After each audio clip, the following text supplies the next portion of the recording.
Kesehatan ini kita gunakan sebaik-baiknya dalam rangka kebaikan, dan salah satu kebaikan itu adalah selepas sholat maghrib ini kita tidak segera beranjak pulang, tapi kita duduk dulu iktikaf di masjid yang mulia ini untuk hadir di majelis ilmu.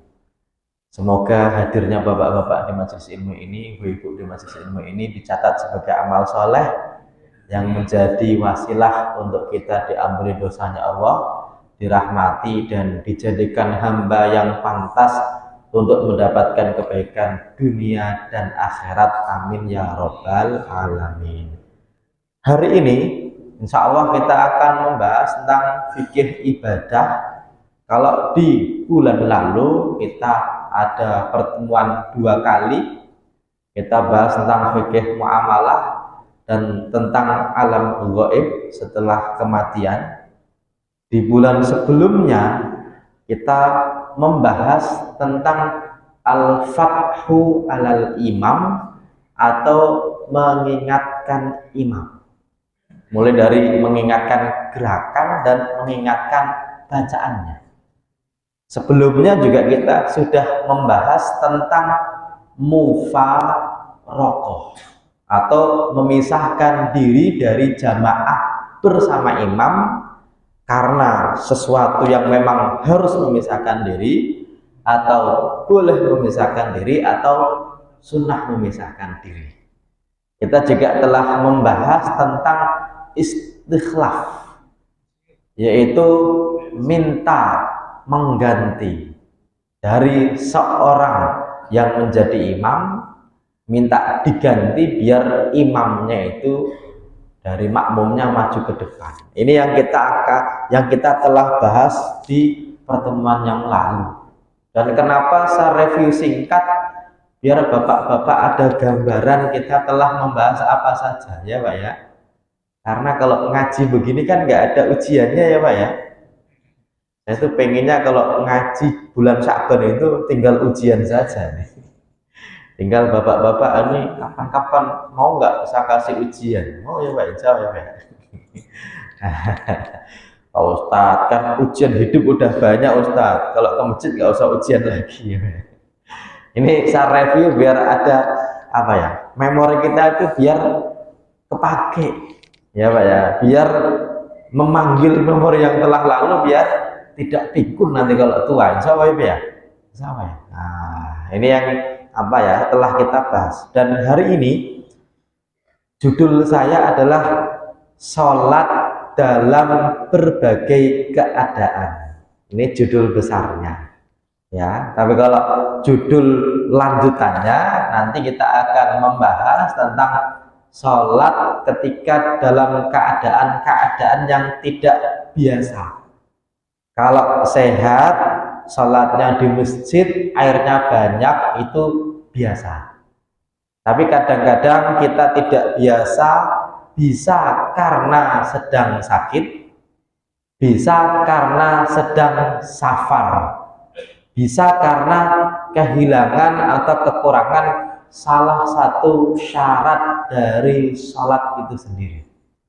Misalnya tidak bisa menghadap kiblatnya, tidak bisa berdirinya, ya Pak ya. Ini yang saya sebut dengan sholat dalam berbagai keadaan. Kenapa? Karena kewajiban sholat itu tetap wajib meskipun dalam berbagai keadaan.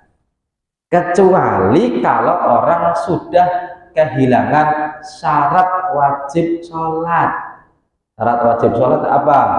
Muslim, berakal, baligh, ya Pak ya.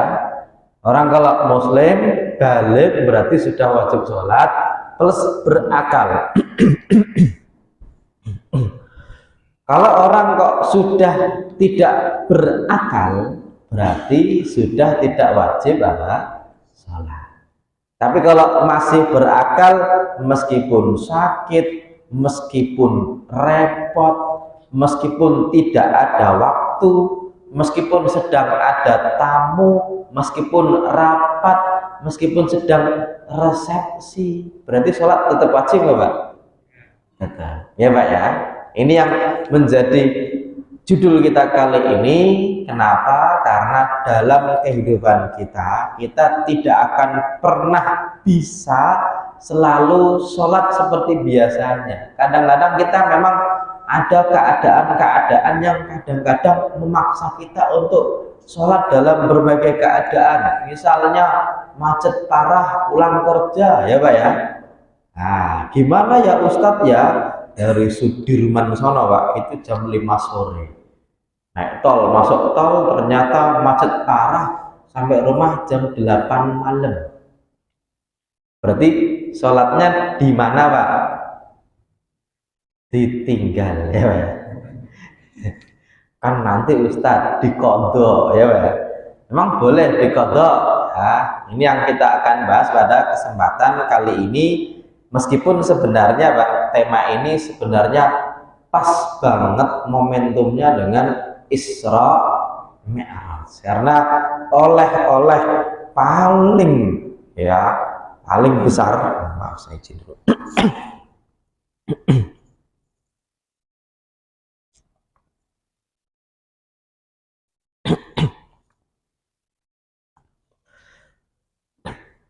Memang oleh-oleh paling besar dari peristiwa Isra dan Mi'raj yaitu kewajiban sholat 5 waktu. Ya Pak ya. Dan ini Pak menjadi hal yang penting. Kenapa? Karena ibadah yang pertama kali dihisab itu apa? Sholat. Ya Pak ya. Ini sudah menjadi pengetahuan umum. Termasuk syariat sholat sudah dapat diskon. Nah ini yang peristiwa yang terjadi ketika Isra Mi'raj. Ini penting untuk diulang-ulang. Kenapa?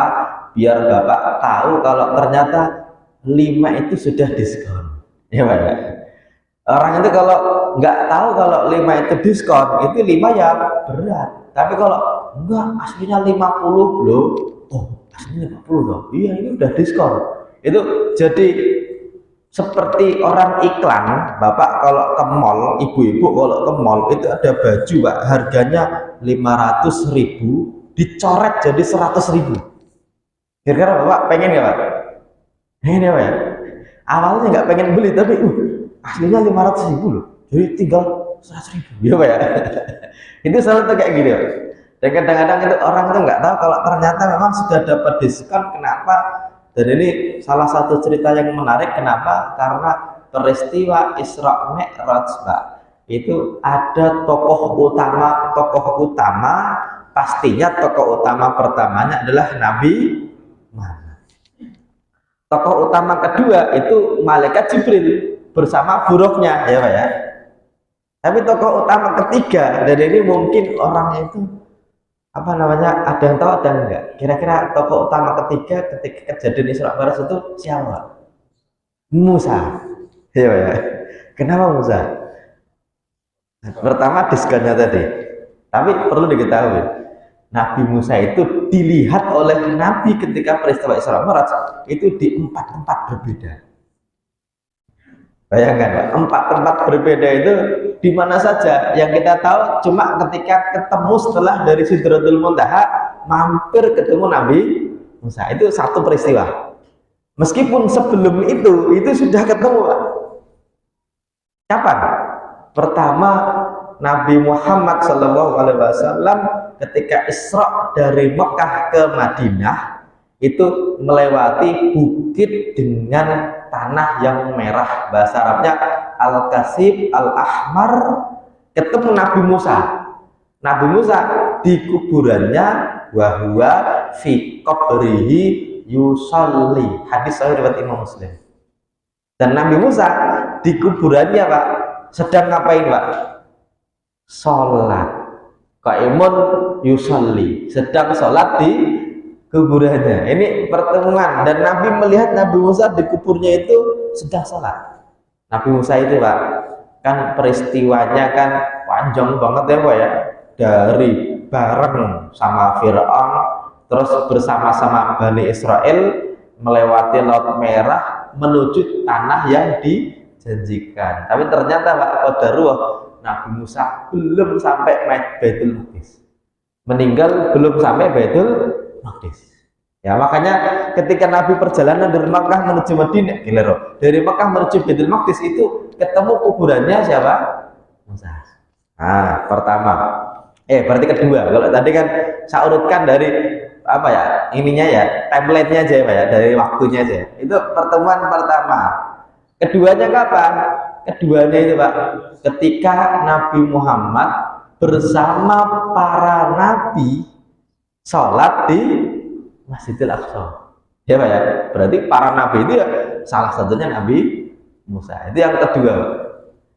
Yang ketiga, ketika Nabi Muhammad melihat nabi dan umatnya, nabi-nabi dan umatnya.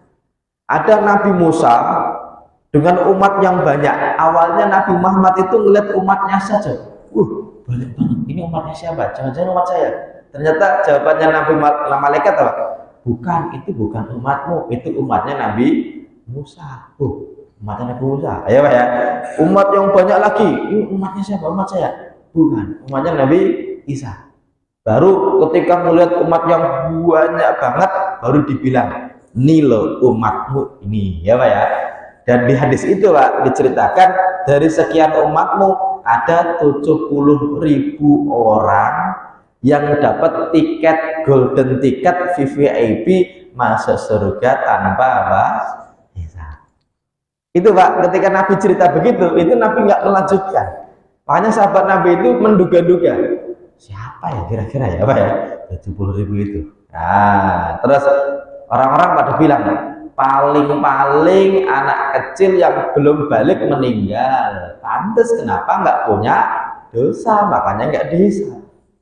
Ternyata Nabi bilang, bukan, mereka itu dari umatku ya Pak ya, orang yang tidak yaktawun. Yaktawun itu apa ya? Menandai hewannya dengan panas bara.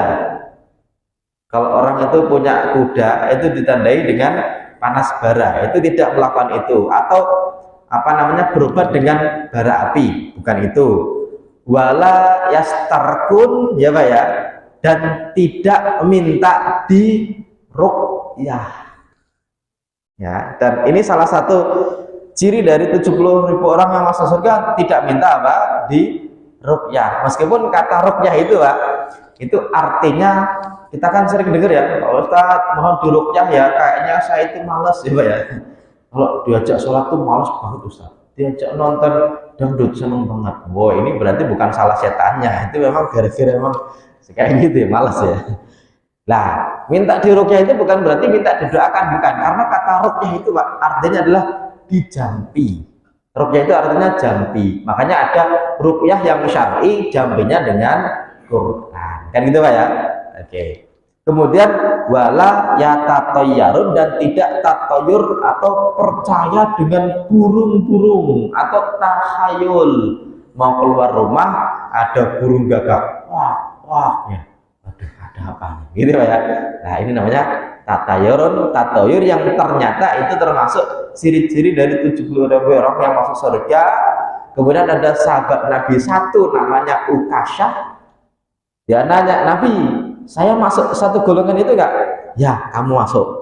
Terus yang lain pada protes, kalau gitu saya juga Nabi, saya Nabi, saya Nabi. Terus Nabi bilang, sudah mendahului kamu Ukasyah. Ya Pak ya, sabaqaka biha Ukasyah. Kalau kamu tadi pertama bilang gitu, kamu tadi dapat. Ternyata Ukasyah duluan ya Pak ya. Nah, ini tentang cerita Nabi Muhammad ketemu Nabi Musa, dan yang paling fenomenal adalah ketika ketemu lagi di langit yang kelima, wa fi riwayat langit yang keenam, ketika ketemu Nabi Muhammad ditanya, wahai Muhammad, umatmu itu, kamu itu dapat kewajiban apa? Kewajiban apa? Salat 50 waktu. Dan Nabi Pak nggak protes. Ya. Dan ternyata Nabi Musa itu Pak, protesnya itu ternyata itu cukup apa ya? Cukup bermanfaat. Jadi kadang-kadang Pak, kalau ada orang kok suka protes itu kadang-kadang bermanfaat ya. Meskipun kadang-kadang kalau orang suka protes itu bisa jadi itu ya sedikit-sedikit kayaknya juga dari Bani Israel. Karena mau Nabi Musa itu memang suka protes. Makanya ketika mau belajar kepada Khidir itu syaratnya apa Pak? Nggak boleh nanya ya Pak ya, nggak boleh protes. Tapi Musa kok nggak boleh protes itu ya susah ya Pak. Makanya orang kalau pinter itu biasanya suka protes atau suka nanya, biasanya begitu. Anak kita ini kalau suka nanya Pak, itu berarti cirinya dia calon apa? Pintar ya Pak ya, biasanya. Termasuk istrinya bapak-bapak ini kalau suka nanya itu namanya apa? Cerewet ya Pak ya. Ya mirip-mirip dengan pinter. Nah, itu akhirnya Pak bilangin sama Musa gini, inna ummataka la tutiku ala zalika, umatmu nggak mampu Nabi. Itu sudah diomongin dari dulu, umatmu itu nggak mampu ya Pak ya. Terus gimana dong? Minta diskon. Itu sampai Pak Nabi itu awalnya agak ragu sampai noleh ke Jibril, gimana gitu ya. Ya udah coba aja, karena waktu ke Sidratul Muntaha itu Jibril nggak bisa, hanya Nabi Muhammad Shallallahu Alaihi Wasallam. Makanya minta diskon, di diskon 5 jadi 45, ketemu lagi nggak mampu jadi 40, 35, 30, 25, 20, kemudian 15, 10, baru terakhir berapa? 5. Itu aja yang 5 Pak. Nabi Musa itu tetap bilang umatnya nggak mampu ya Pak ya. Dan memang 5 waktu sehari itu ya bisa dikatakan yang paling rajin di antara umat-umat yang lainnya. Kristen misalnya ibadahnya tiap hari ya Pak, Minggu ya Pak. Yahudi hari Sabat itu ya hari Sabtu. Kita Jumatan iya sehari semalam tetap 5 kali. Ini untungnya ketemu Nabi Musa ya Pak ya. Makanya ketika diwajibkan 50 jadi 5, pahalanya tetap 50, tapi 1 kali sholat kali 10. Makanya kalau ada orang kok bekerja di kantor gajinya 30 juta, suruh masuk full 30 hari, kemudian minta diskon, dikasih keringanan, kamu nggak apa-apa gajinya tetap 30 juta tapi minggu libur, minta diskon lagi, kalau bisa Sabtu juga libur, Sabtu libur, kalau bisa libur, jadi tinggal masuk kantor 3 hari gajinya tetap 30 juta. Kira-kira ada nggak Pak? Nggak ada. Yang ada Pak Ustadz itu masuknya 30 hari gajinya 3, ya Pak ya, tanggal 3 udah apa? Koma. Itu kerja atau dikerjain kan kata-kata ini kadang-kadang ya. Itu Pak berarti saking baiknya Allah. Hanya saja yang sudah diskon ternyata banyak yang sholatnya sewaktu-waktu ya Pak ya. Sewaktu pilkada kan gitu ya. Sewaktu ketemu mertua karena nggak enak. Sewaktu diajak temennya, sewaktu Ramadan gitu ya. Ini bahkan Pak setelah dapat diskon tambah diskon lagi bagi siapa? Wanita yang haid dan ketika musafir. Makanya insya Allah nanti saya akan bahas tentang safar dan sholat. Banyak yang meninggalkan sholat karena tak ada air, kemudian meninggalkan sholat karena bajunya kotor, meninggalkan sholat karena tak ada masjid, meninggalkan sholat karena tak ada mukena, meninggalkan sholat karena malu. Biasanya Pak, alasan-alasan orang meninggalkan sholat gara-gara ini. Pertama, waduh airnya nggak ada Ustadz. Yang kedua, bajunya kotor, nggak ada masjid, nggak ada mukena, malu Ustadz, yang lain nggak ada yang sholat ya Pak ya. Kadang-kadang Pak, orang itu ketika bepergian bareng satu rombongan itu untuk ngomong yuk berhenti dulu di masjid sholat yuk. Kadang-kadang itu Pak gara-gara temannya, alah sekali-kali ngapa nggak usah taat-taat banget ya Pak ya. Itu kadang-kadang kita jadi malu untuk sholat Pak. Padahal ketika satu rombongan tadi ada orang yang bilang, aduh perutku mulus mau ini gitu Pak ya. Kira-kira yang lain maklum nggak Pak? Maklum, yuk nyari apa? Pom bensin dulu gitu Pak ya. Ayo nyari apa namanya rest area dulu. Itu aja maklum Pak. Tapi kadang-kadang orang itu nggak maklum ketika izin mau sholat. Ya kan ya Pak ya. Berarti mending izin pipis daripada izin apa? Ketika rapat bareng-bareng bos itu Pak, ketika Keluar, ngapain? Pipis, boleh nggak Pak? Boleh. Coba keluar, ngapain? Sholat, boleh nggak Pak? Nanti berapa kan gitu Pak? Kadang-kadang Pak. Kadang-kadang kita itu sendiri Pak. Kadang-kadang itu merasa, nanti aja deh, kan gitu Pak. Kadang-kadang. Tapi kalau kita pipis itu kadang-kadang nggak bisa disela. Ya, kita itu lagi rapat, tapi ditelepon sama bosnya, para bos. Siapa Pak? Istri ya Pak ya. Nah itu aja kadang-kadang bisa izin dulu kan gitu ya. Sebentar ditelepon. Cuma kadang-kadang ketika ada panggilan sholat, kadang-kadang kita lupa. Yang mana kalau kita perhatikan dulu Pak, Nabi itu pernah perang Khandaq. Perang Khandaq itu terkenal dengan perang Ahzab atau perang Parit. Kenapa disebut perang Khandaq atau perang Parit? Karena ketika perang itu Nabi punya strategi membuat parit. Kenapa membuat parit? Kalau secara hitungan di atas kertas Pak, Nabi kalah. Kenapa kalah? Dari front depan itu diserang sama orang Quraisy, front belakangnya ternyata kedodoran gara-gara apa? Bani Quraidah itu yang awalnya Pak mengadakan perjanjian damai dengan Nabi, saling melindungi, ternyata membelot, malah menyerang Nabi. Makanya dari front depan belakang itu kocar kacir Pak. Termasuk Salman Al Farisi itu orang yang brilian gini Nabi. Ini kalau di atas kertas kita kalah. Makanya kita buat parit saja biar menahan laju orang yang di depan. Dan ternyata Pak, parit itu tuh cukup panjang, 5 kiloan gitu Pak ya.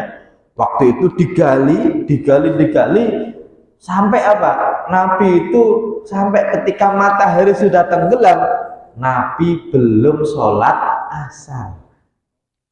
Ya Pak ya. Bahkan ada riwayat lain mengatakan Nabi bukan hanya belum sholat asar, belum sholat zuhur, asar dan maghrib. Nanti riwayatnya ada banyak. Tapi riwayat yang masyhur itu Nabi belum sholat asar padahal mataharinya sudah tenggelam. Makanya Umar itu datang kepada Nabi sambil ya subuh itu bahasa kitanya itu misuh atau misuh Pak? Apa ya? Mengumpat. Nah, mengumpat ya Umar ya Pak ya. misuh mengumpat. Nah, kalau orang kitanya yang mantap itu kalau mengumpat itu apa? Goblok nih kan itu ya. Atau yang jelek-jelek lah. Gara-gara apa? Syagholuna anis sholah, gara-gara orang kafir telah apa? Menyibukkan kita dari sholat. Bayangkan Pak, Nabi perang membela agama Allah, ya Pak ya. Tapi giliran waktu sholat asar, harusnya Pak, harusnya secara logika, kalau sedang membela agama Allah, itu kira-kira boleh nggak ya sholatnya libur dulu, boleh nggak Pak? Ya orang lagi membela agama Allah ya Pak ya. Bapak nih misalnya nih punya karyawan yang wajib masuk ke kantor, terus Bapak punya acara di rumah, karyawannya ikut bantuin acara tadi Pak, jadi among tamu dan lain sebagainya, itu kira-kira Pak wajib absen lagi di kantor nggak Pak? Ya sesekali kan libur dulu ya Pak ya, orang bosnya sedang punya acara. Ini Pak, Nabi membela agama Allah, perang Khandaq mau kalah Pak, dan Nabi belum sholat asar. Ternyata sholat asarnya tidak libur dulu, tetap wajib Pak. Makanya saat itu akhirnya Pak, setelah matahari tenggelam, Nabi sholat asar, kemudian sholat maghrib, baru sholat isya. Ada riwayat yang lain mengatakan Nabi sholat zuhur, baru asar, baru maghrib, baru isya. Ya Pak ya. Makanya di sini nanti para ulama menyebutkan bahwasanya ketika kita tidak sholat, mau sengaja mau tidak, ya Pak ya, asalkan masih percaya sholat itu wajib, sampai kapanpun tetap wajib apa? Ganti. Meskipun yang ada dalilnya adalah ketika ketiduran atau kelupaan. Nggak ada dalil ketika ditinggalkan dengan sengaja. Kalaupun ada dalilnya, itu bahkan Nabi malah mengatakan faman tarokaha faqad kafaro. Siapa yang meninggalkan dengan sengaja maka telah apa? kafir. Meskipun mayoritas ulama menganggap hadis tadi berlaku untuk orang yang tidak percaya sholat itu wajib. Tapi kalau tidak sholatnya gara-gara Pak, padahal dia laki-laki ya Pak ya, ditanya kenapa nggak sholat? Lagi ya, itu apa Pak? Males ya Pak ya. Berarti orang ini masih wajib apa? Sholat. Dan ketika masih wajib sholat, berarti sampai kapanpun wajib diganti, dalam bahasa Arabnya diqadha. Dan ketika yang ditinggalkan itu ternyata lebih dari satu waktu, afdolnya Pak, itu diurutkan pembayarannya. Contoh, Bapak pernah tidak sholat 5 hari berturut-turut. Itu kalau bayar yang paling bagus Pak. Dan ketika ganti itu nggak ada keharusan harus di waktunya. Maksudnya apa? Habis sholat isya, Bapak berdiri lagi, sholat 4 rakaat, niatnya qadha isya. Habis sholat 4 rakaat, sholat 2 rakaat, niatnya qadha apa? Subuh. Habis 2 rakaat, 4 rakaat, niatnya qadha zuhur. Setelah 4 rakaat, 4 rakaat lagi qadha asar. Setelah itu baru 3 rakaat qadha maghrib. Berarti hari itu Bapak sudah mengganti 1 hari. Dalilnya adalah ketika tadi Nabi meninggalkan sholat ketika perang Khandaq, meskipun itu anjuran. Tapi kalau habis sholat isya lagi, habis sholat maghrib lagi, tidak dilarang. Ya Pak ya, meskipun bab qadha ini saya pengen sekali-kali bahas tentang detailnya ya, tapi insya Allah nanti kita akan ada waktunya. Yang paling penting adalah ini, secara umum Pak, meninggalkan sholat itu dibagi 2, ada karena uzur, ada tanpa uzur. Kalau karena uzur ya, itu kalau tanpa uzur itu kadang-kadang disengaja, kadang-kadang tidak disengaja. Kalau tidak disengaja bisa karena ketiduran, kelupaan. Kalau disengaja bisa tidak percaya wajib sholat, atau malas itu bisa tak sholat sama sekali, tapi bisa kadang-kadang sholat, kadang-kadang tidak. Makanya yang kadang-kadang sholat, kadang-kadang tidak itu Pak, itu di Quran dibahasakan dengan fawailun lil musallin alladzina hum an sholatihim sahun. Padahal dia disebut sebagai musalli, orang yang sholat. Makanya kadang-kadang sholat, kadang-kadang tidak. Tapi tetap wailun, ya Pak ya. Oke, ini apa namanya pembahasan kita hari ini, dan insya Allah sebelum isya, nah ini kita isyanya jam berapa Pak? Masih ada waktu sekitar 10 menit lagi ya Pak ya. Saya tambahkan sedikit tentang alasan-alasan orang tidak sholat. Alasan pertama adalah tidak ada air. Kalau di Indonesia alasan tidak ada air hampir nggak pernah. Saya kasih pertanyaan, Bapak kira-kira pernah nggak sholat dengan tayamum? Itu pernah nggak Pak? Pernah ya Pak ya. Tapi sering nggak? Enggak. Kalau pernahnya mungkin iya ya Pak ya. Tapi dalam kasus tidak ada air itu hampir tidak pernah. Paling-paling susah menemukan air atau tidak bisa menggunakan air, ya Pak ya. Yang paling penting gini, Nabi dulu pernah wudhu cukup dengan air 1 mud. Bahasa Arabnya hadisnya tawadda'an nabiyyu bimuddin wattasala bisa'in. Artinya Nabi wudhu dengan sempurna itu dengan air 1 mud Pak. Berapa 1 mud? Ini nih, cakupan tangan orang dewasa, tapi dewasanya orang Arab ya Pak ya, bukan dewasanya Bapak nih, bukan. Nah, makanya ulama itu Pak, ini nih 1 mud itu ukuran volume. Kalau 4 mud, 1, 2, 3, 4 jadinya 1 sok. 1 sok itu ukuran volume. Ketika dijadikan ukuran berat, makanya kadang-kadang jadi perdebatan. Sampai hari ini zakat fitrah berapa kilo ya? Ada yang bilang 2,5, ada yang 3, ada yang 4. Kenapa? Karena dari volume jadiin berat Pak. Itu tergantung volume itu isinya apa. 1 truk pasir Pak dengan 1 truk kasur itu sama-sama satu truk ya Pak ya. Kira-kira beratan mana Pak? Beratan pasir. 1 kilo besi sama 1 kilo kapas itu beratan mana Pak? Oh sama. Ya, sama ya Pak ya, sama ya Pak. Tapi mungkin volumenya bisa jadi beda. Makanya ulama kontemporer ketika mengkonversi satu mut itu berapa, ini termasuk Syekh Baba Al-Zuhaili bilangnya kira-kira 700 mililiter. Ya, ini kalau segini nih sekitar 200-an. Kalau kali 3 kan berarti 600. Berarti 1, 2, 3 setengah. Ya Pak ya. Ini nih 3,5 apa namanya gelas itu Nabi wudhu dengan sempurna. Kira-kira Bapak bisa nggak Pak? Bisa ya Pak ya? Bisa ya. Karena kita kebiasaan kalau wudhu itu airnya itu pakai keran yang ngocornya gede Pak. Kenapa? Kalau dikecilin kurang gede, gede-gedein itu nyebar kemana-mana ya Pak. Alhamdulillah keran sini bagus ya, lumayan. Karena mahal. Nah, kira-kira Pak kalau orang wudhu pakai keran, yang digunakan untuk wudhu dengan yang keluar itu banyakkan mana? Yang keluar. Kalau dulu Pak Nabi itu wudhu gini Pak, tangannya begini, airnya itu ngocor sendiri Pak. Giliran Nabi ambil itu airnya itu nggak ngocor Pak. Kenapa? Otomatis. Karena ada sahabat Nabi yang megangin Pak. Ya, jadi sahabatnya kayak gini ya. Nah, jadi bisa irit ya Pak ya. Hanya saja begini. Kalaupun kita bisa menggunakan tadi dengan sempurna, bagus. Kalaupun benar-benar nggak ada air, sebenarnya Pak, hanya 3 anggota tubuh yang dibasuh dan 1 yang diusap, itu yang harus diusap, itu pun Pak, hanya yang wajib 1 kali.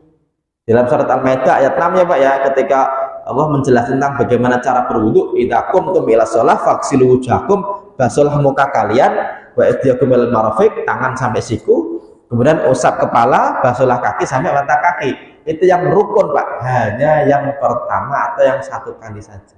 Ada pun 3 kali hukumnya Pak sunnah. Berarti kalau wudhu kok nggak kumur-kumur boleh Pak?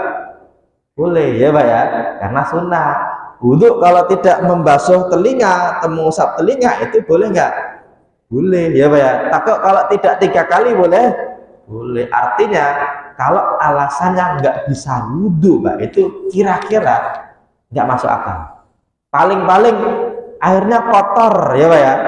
Air kotor itu asalkan tidak najis dan masih tohirun mutahhirun atau masih disebut air mutlak, meskipun kotor awalnya tetap bisa digunakan untuk berwudu ya Pak ya. Oke, makanya alasan ini yang insya Allah nanti kita akan bahas tentang tidak ada air, tidak ada masjid, tidak bawa mukena, khawatir kotor, termasuk nanti kalau kita bicara mengenai sholatnya musafir ya Pak ya, nanti ada jamak, ada qashar, ada sholat lihurmatil wakti, menghormati waktu karena di atas kendaraan, termasuk ketika sedang dalam keadaan sakit ya. Ini yang kita akan bahas pada pertemuan-pertemuan berikutnya. Tapi kayaknya Pak, bulan depan kita sudah Ramadan ya Pak ya. Insya Allah, semoga bapak-bapak ini sehat selalu ya insya Allah Pak ya. Dan ini masih ada waktu sedikit, saya akan berikan kesempatan untuk mengkonfirmasi, bertanya atau menyampaikan sesuatu, kira-kira ada atau tidak? Dari ibu-ibu belakang dulu nih, silahkan.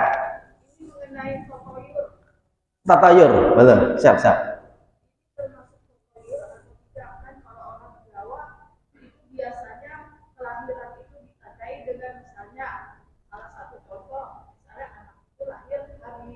Minggu itu di Jawa itu Mega, wah ini anak ini harus misalnya kerja Mega itu kan di langit, misalnya dia ahli kelistrikan. Kalau lahirnya 1 Juni, wah ini anaknya harus lahir apa jadi tukang gali sumur. Oh, sisiologis ya. Oke, iya. Siap. Sholat jamaah dengan orang yang sudah dibilang ikut belum ikut, tapi berjamaah menurut yang mampunya itu mendahulukan. Nah, sikap kita bagaimana? mendahulukan, Imam. mendahului imam. Iya. Makmumnya mendahului imam. Karena dibilang itu belum ikut, dibilang cuma lupa. Tapi sebelum sholat selalu saya ingatkan, mama harus ingat nih berjamaah gitu loh. Iya, siap. Oke. Yang pertama tentang lahir hari apa, terus kerjanya apa ya Pak ya. Bapak dulu lahirnya apa Pak? Terus kerjanya sama nggak dengan lahir-lahirnya? Saya malah baru tahu juga Bu, dan itu ngarang sebenarnya Bu ya. Dalam artian ya kalau kadang-kadang pas ya wajar, tapi sebenarnya itu termasuk tahayul. Ya maksudnya kita itu disuruh untuk optimis, artinya mau lahir hari apapun bisa menjadi apapun. Buktinya apa? Presiden RI itu Bu, itu lahirnya harinya nggak sama ya Bu ya. Jadi kalau misalnya nih, oh presiden lahirnya hari Minggu, ternyata ada yang hari Senin, ada hari Selasa, berarti nggak sama. Dan yang kerja di BMKG itu nggak semuanya harinya sama lahirnya ya Bu ya. Makanya nggak bisa jadi patokan, dan itu hanya sekedar ya guyon-guyon gitu. Kalau cocok ya alhamdulillah, kalau enggak ya berarti ya zong gitu aja. Tapi sebaiknya dihindari karena di Islam diajari untuk selalu optimis. Yang kedua, kalau ada ibu-ibu makmum kadang-kadang pikun, kadang-kadang tidak, kadang-kadang lupa mendahului Bu. Orang yang pikun aja, kalaupun sedang dalam keadaan pikun, nggak sholat aja nggak apa-apa Bu ya. Kalau sedang dalam keadaan pikun, karena pikun itu ada yang on off Pak. Ada yang pikunnya parah, ada yang pikunnya on off. Kalau yang pikunnya parah berarti sudah tidak berakal. Kalau ditanya kamu siapa, anakmu siapa, kalau sudah sampai halusinasi berarti tidak wajib sholat. Tapi kalau kadang-kadang ya, kadang-kadang tidak, ya sudah, itu sudah ma'fu, sudah dimaafkan. Kalaupun kadang-kadang lebih cepat daripada imamnya, insya Allah itu nggak masalah, karena tidak ada kesengajaan ya Bu ya. Dan Allah itu Bu, ketika ada orang tua kok bisa tetap ibadah, itu kadang-kadang malu untuk menghukumnya karena kesalahannya. Insya Allah nggak masalah ketika ternyata mendahului dan tidak termasuk ancaman ketika dia itu nanti bangun kepalanya jadi seperti keledai, enggak ya Bu ya. Ini karena ada alasan pikun tadi, dan insya Allah nanti kita akan bahas tentang hubungan sakit dengan sholat. Nanti hubungannya ada banyak, tentang najisnya, tentang suci hadas besarnya, hadas kecilnya, tentang menutup auratnya, menghadap kiblatnya, berdiri dan lain sebagainya. Kita akan urutkan insya Allah ya Bu ya. Oke. Oh, satu lagi boleh. Kalau saya tuh pakai bedak powder itu diperbolehkan atau tidak? Oh, saya juga baru tahu ini ya. Sebenarnya gini, bedak powder itu bisa disebut dengan tanah atau tidak? Nggak bisa. Berarti di Quran dikatakan fatayammamu sha'idan thayyiba, maka lebih bagus dihindari, karena secara bahasa itu tidak bisa disebut dengan sha'idun. Sha'id itu artinya adalah turab atau debu atau tanah ya. Makanya kalau bagusnya cari yang lain ya Bu ya. Meskipun kalau misalnya debunya mau dicampur bedak nggak apa-apa. Tapi kalau dengan bedak doang itu namanya bedakan, bukan tayamum. Jadi nggak bisa disebut sebagai sha'id ya, secara bahasa. Oke, sama-sama. Insya Allah itu yang bisa saya sampaikan, dan semoga nanti kita bisa lanjutkan di pertemuan berikutnya. Dan saya juga insya Allah akan beri waktu yang cukup panjang lagi untuk saya tanya jawab. Kita akhiri dulu dengan baca hamdalah alhamdulillahirobbilalamin, dengan doa kafaratul majelis. Subhanakallahumma wa bihamdika asyhadu an la ilaha illa anta astaghfiruka wa atubu ilaik. Assalamualaikum warahmatullahi wabarakatuh.